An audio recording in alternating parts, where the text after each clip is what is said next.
Hello everyone, I hope you're doing well. My name's William, this is iRacing, and today I'm going to do a little bit of an overview of the Spa 24-hour race coming up this weekend, as well as I'll have a hot lap for you and a bit of a track guide for Spa as well. So all that stuff will be coming up later. Just before I get into that, a little bit of the overview for the 24-hour race. There'll be a couple different time slots, I believe 3 time slots over the weekend.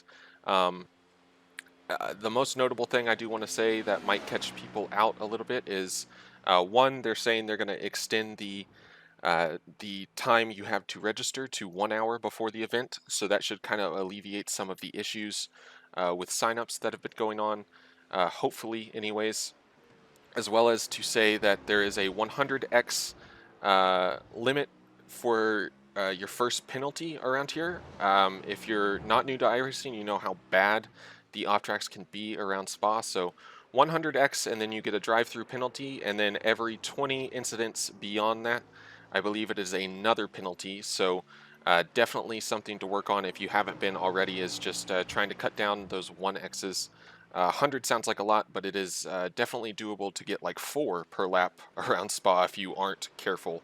So, um, also, if any of you may be wondering what the most competitive car is going to be for this race, I can't say for certain, but I will say my two choices would be the BMW Z4 uh, or the Ferrari 488 GT3. Every car's GT3 in this special event, so the Z4 is pretty nice to drive and has pretty decent top speed. The 488 is also very nice to drive, has really nice handling, but a little bit slower on the top speed. Also, from what I've heard, the Mercedes is a viable option. It is just a little bit more user-friendly, and I think it's just slightly slow. So the Mercedes has always been a little bit more user-friendly, though, so that shouldn't really be a surprise. So, anyways, guys, if you're participating in this event, I wish you the best of luck. I'll have a hot lap for you and then a track guide coming up as well. So, enjoy.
Okay, so let's go ahead and get into a bit of a track guide here for Spa. Before I do that, I do want to just point out this is the correct date and around start time, and these are the conditions that all of this was run in. Right here you can look at it, 75-degree track, 72-degree ambient, and the track has maximum usage. I think this is very important if you're going to be practicing for the 24-hour. Go ahead and put it on maximum usage. Even if the track doesn't start that rubbered in, it will build to 100% track and then some. It'll just continuously rubber in as the run goes on. So you might as well start practicing with it like that. But anyways, here we go. We are on the front stretch. We're going to be coming down into turn 1 here. And I'll just go ahead and pause it right here. So these are our markers that we're looking for, these boards off on the left-hand side. The 100-meter board is going to be my braking point. If that's a little too awkward for you to spot or something like that, this brown patch of grass also works.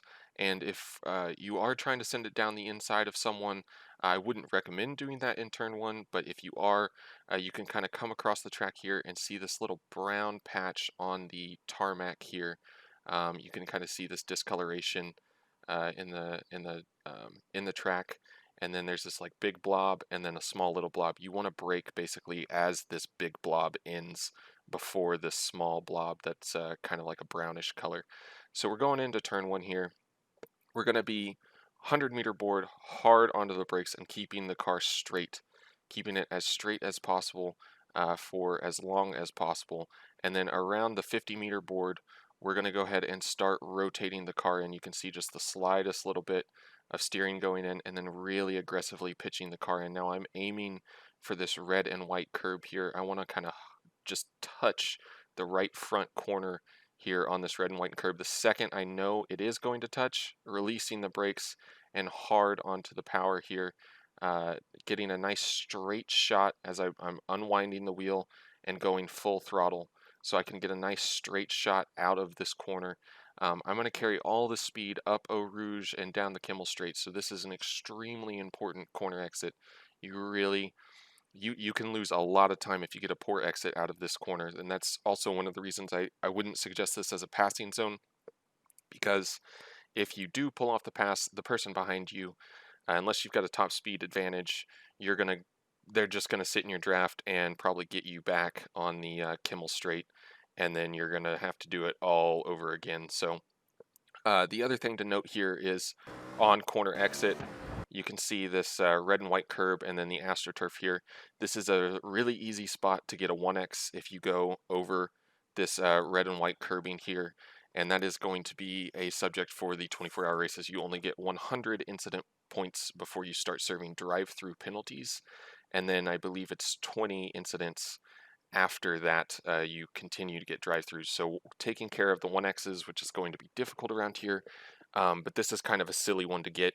You have no reason to be out over here really unless you get forced, and it's ultimately going to be a little bit slower too unless you are just like absolutely blitzing the apex of the corner and just full throttle. But even then, you're not gaining much time and you're getting a silly incident point. So we're going to go ahead and continue on now down into Eau Rouge. So just kind of setting the car up onto the right hand side here, and we're going to stay as far to the right basically to this white wall as I can get, and then you can kind of see how early of a turn in this is.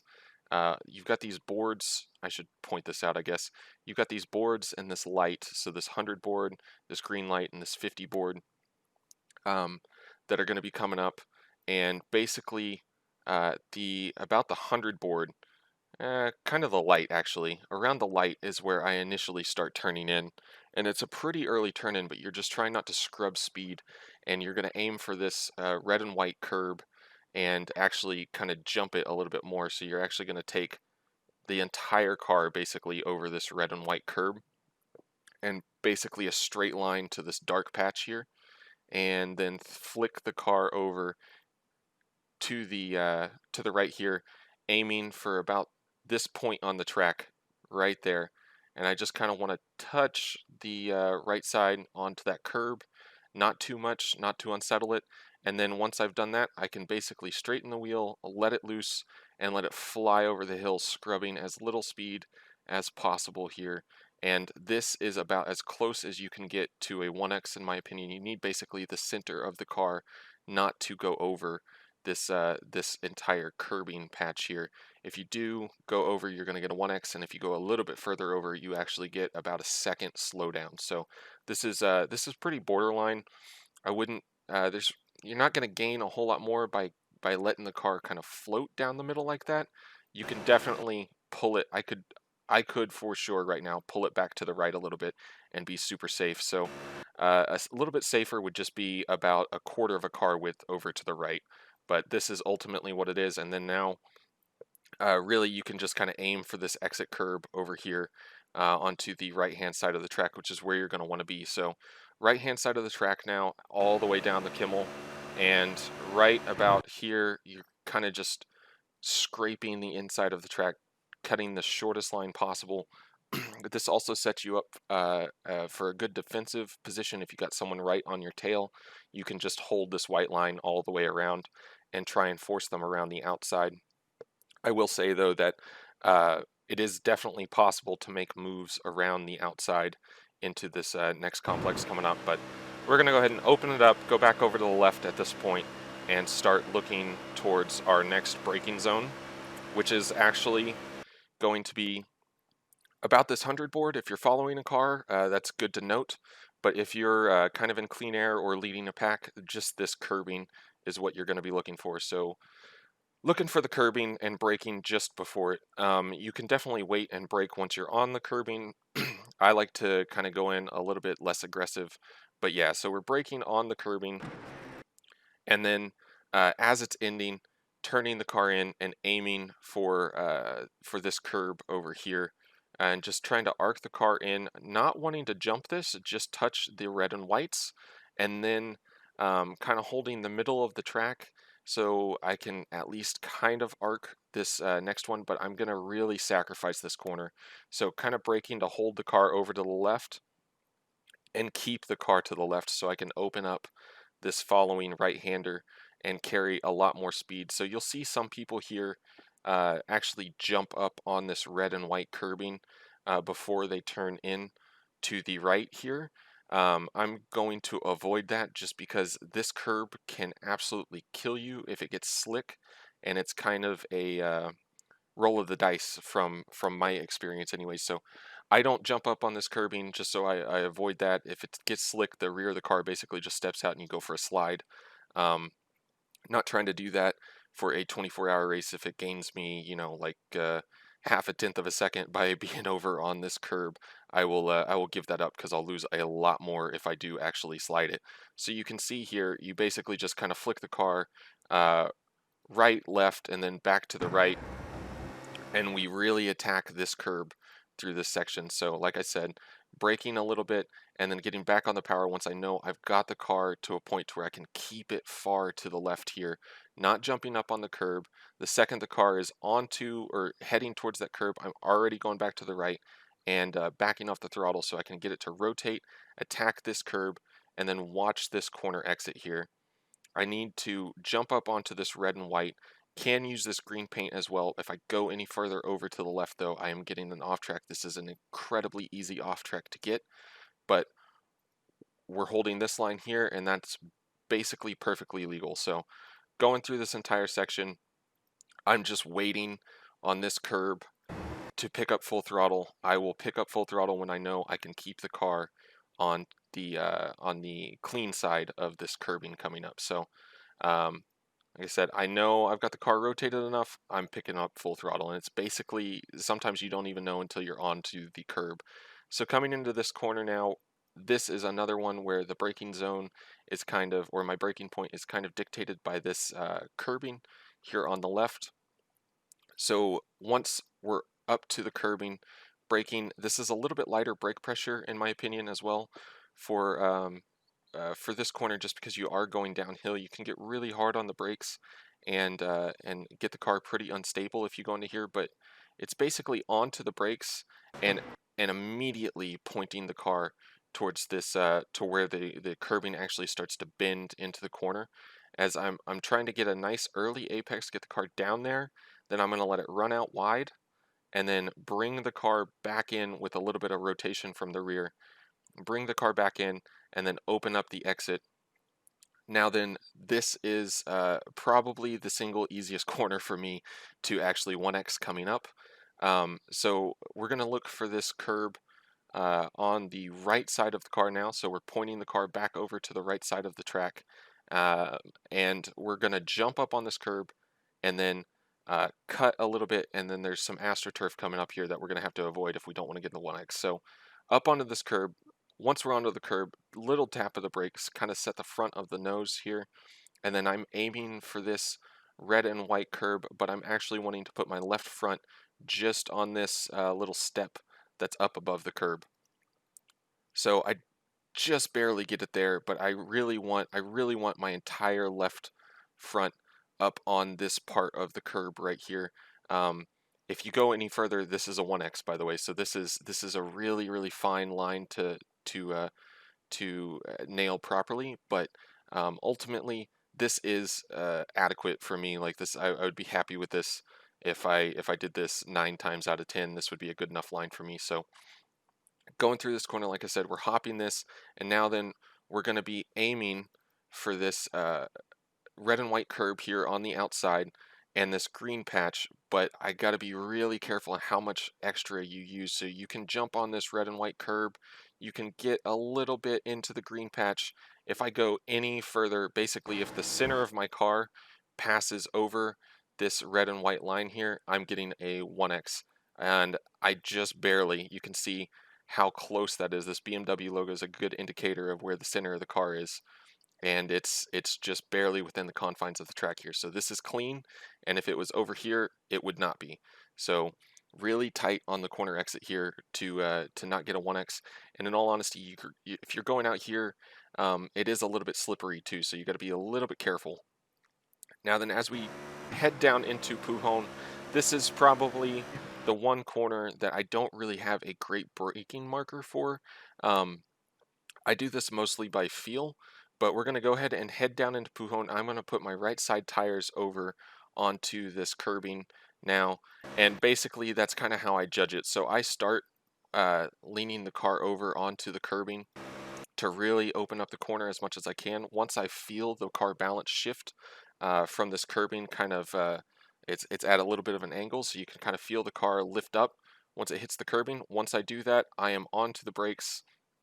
Once again, a downhill braking zone, so a little bit light on the brakes, not absolutely mashing it, but light on the brakes, and I am aiming for right here. I want to touch the left front corner onto this curb. I want to tap it, and I'm already picking up the throttle again, so just slowly feeding it in, and then really aggressive back onto the throttle once I know I've made that first apex the way I want, and I'm not going to run out wide past this red and white curb, because once again, that is a 1x. This track is full of opportunities to get that lovely 1x off-track message. So trying to keep it within the confines here. I'm actually not wanting to even go over onto this red and white curb. That's a little bit too far out, and ultimately I feel like I'm just going to be scrubbing speed if I'm doing that. So starting to unwind the wheel now and just making sure I get the car back over to the curb here on the left, and then really unwinding the wheel and letting the car drift all the way over to the right, but not going too far out over this red and white curb. I believe it is a 1x, but more importantly, there's a absolutely hellacious bump that is on the corner exit over here somewhere. If you hit it, you will definitely know, because it will send a shock through your wheel, and you'll probably be riding a bit of a bucking bronco there for a moment in the car. So corner exit there now, and we get on into this pretty technical part coming up. So once again, braking markers, we're looking for track objects like curbs and this sign that kind of hangs over it. So typically this sign is my braking point whenever I'm about parallel to the post or the actual curb. So as we come into it, we want to be all the way over to the left. And yeah, I'm braking basically at the shadow for the sign, so just before the actual uh, uh, support for the sign going up there. And braking really hard and aggressive on the brakes, and basically immediately turning in and trying to clip this inside curb. Once again, putting my right fronts over the kind of little ledge on the curb here, and hooking the right front there. And now then, this is really important through the S's. So you can get a little carried away with your speed and run all the way over to the left, and then you are going to suffer all the way through the next left-hander. So really important to try and keep the car at least no further over than the middle of the track here. The further to the right you can keep your car, the better the next left-hander is going to be for you. So you can see here we're keeping the car nice and tidy right around the middle of the track here. The seam is a um, great kind of indicator. If you can see this little seam in the track, it's left side versus the right side. So once I've got the car into the middle of the track, I aggressively turn in to the left here. And as I'm turning into the left, I'm doing the same thing. I'm wanting to hook my left front basically on this little ledge through this curb and picking the throttle up very aggressively. I can use a little bit of the runoff here on the exit. This red and white curb is what I'm going to be aiming for. And again, it's just kind of the same thing. I don't want to go too far over, but this is perfectly legal. If you've still got your left side tires here on the track, your right side tires are on the green, and the middle of your car is over this red and white curb, you're going to be just fine. So really aggressively picking the throttle up there and shooting myself here under the Vodafone sign. I'm going to be aiming for this red and white curb once again coming up on the left hand side of the track now. So we're going to go ahead and point the car over there and get it back over to the left side of the track to prep for this upcoming right-hander. So as we come up to this, you definitely can jump on this curb. I want to point this out. So as you're braking, I'm going to go ahead and get a little bit up on this curb, but as I said a bit back after the Kimmel straight, the curbing sometimes get a little bit slippery. Some of them, this is one of them that does as well. So just being gentle with this curb if you are going to use it, and then sometimes it's better just not to at all, in my opinion. I probably will be avoiding this one, but you can see that we're braking basically halfway between the start of this whatever kind of material this is here on the left hand side, and braking before we even get to the curb. Really light pressure. I'm just trying to rotate the car in now with the brakes and really kind of hook this inside curb, and I'm already on the power before I even get to that curb. So I'm braking, the car's rotated, picking up the throttle once again, and then all the way back onto the gas. This is another place that is really easy to get a 1X. Not exactly sure why you shouldn't be allowed to use this screen and then get penalized if you go off into the sand trap here, because that would make so much more sense. But nevertheless, you got to watch a 1X on this part as well. So same deal as before. Basically, the BMW logo is a great indicator of where the center of the car is.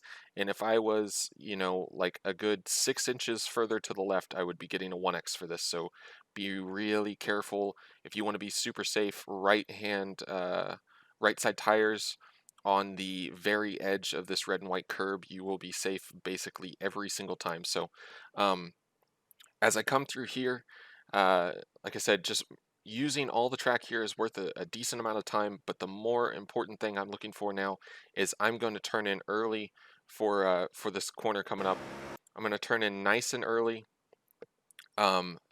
It's really kind of hard to judge, so I'll just kind of play it through at speed and then come back and look at it again.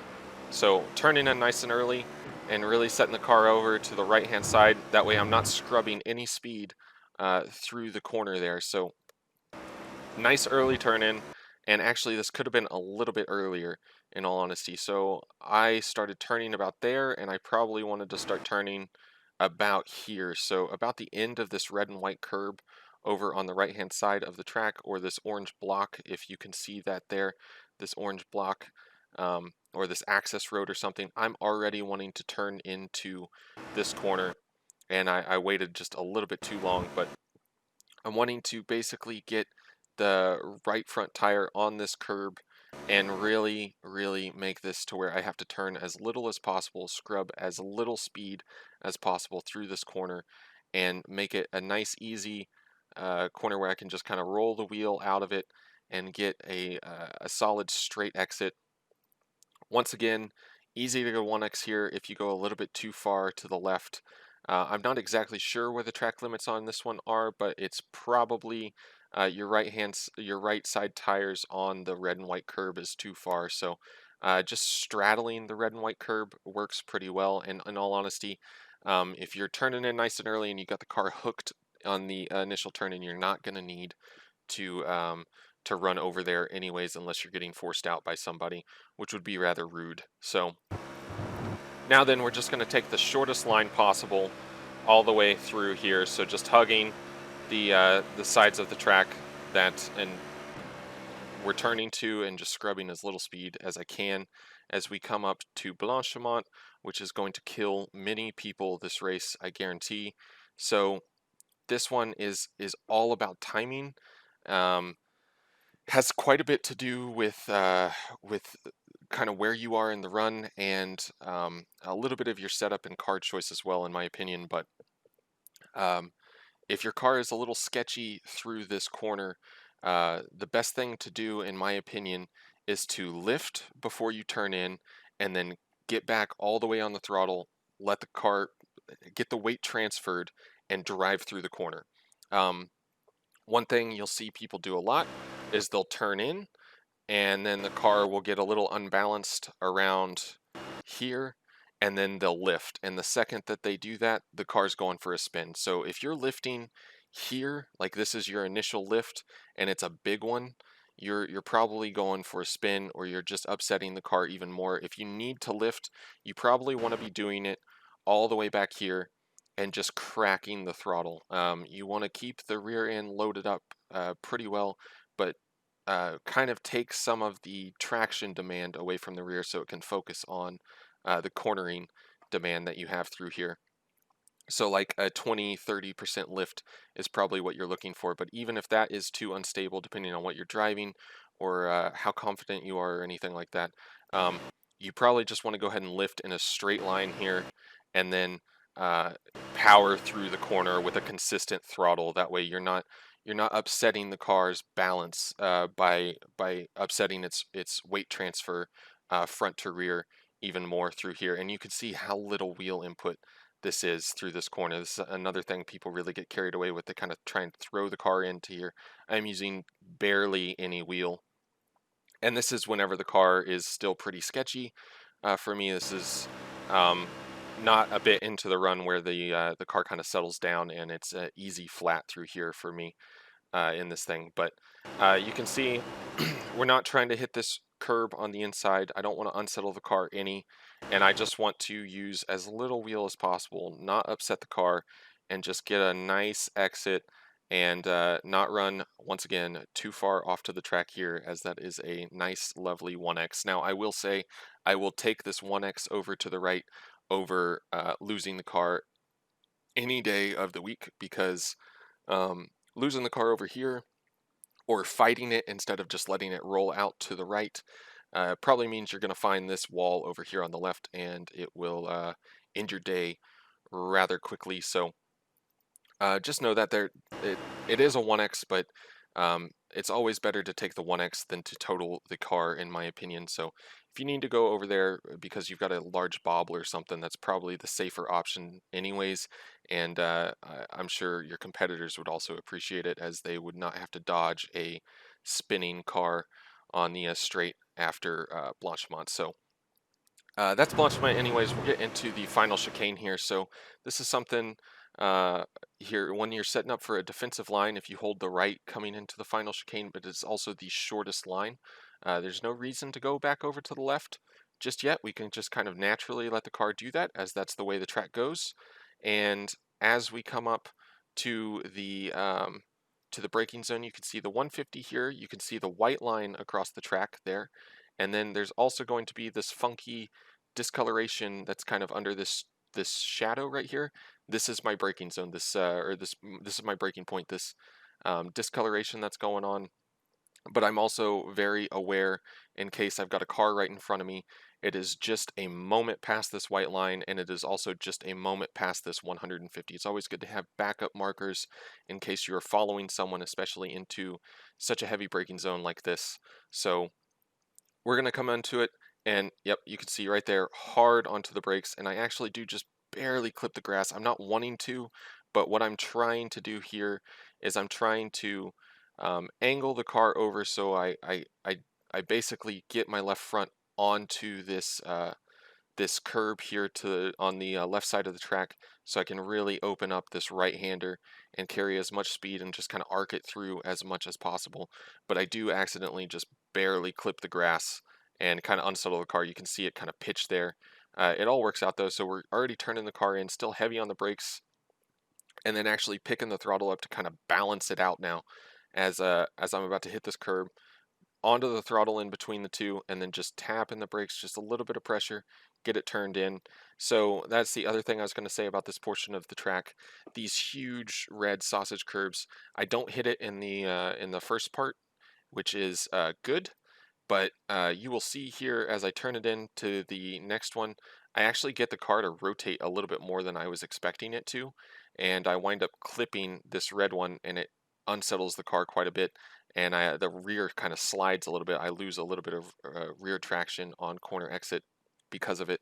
So you do not want to hit these red curbs like I do right here. So just be mindful of that, and also in the race, be mindful that if you're right here, pit entry starts right here. So if you're following someone, you know, you got to kind of stay on your toes for that, with the people coming in and potentially being super slow as they prepare to get into pit in, as some people can kind of be a little overly cautious. But uh, just a straight shot out of that corner. I'm going to want to go ahead and get on the red and white, but I don't really want to get onto this AstroTurf over here to the left. Once again, if you couldn't guess by now, it is a 1X, and also less grippy, so I'm wanting to keep it within the confines of the track now as we shoot all the way down to the finish line, not the start line for this layout, but the finish line right there, and that is a pretty quick run through of track guides for Spa. So if you guys are running this the 24-hour this weekend, I wish you all the best of luck, you and your teammates.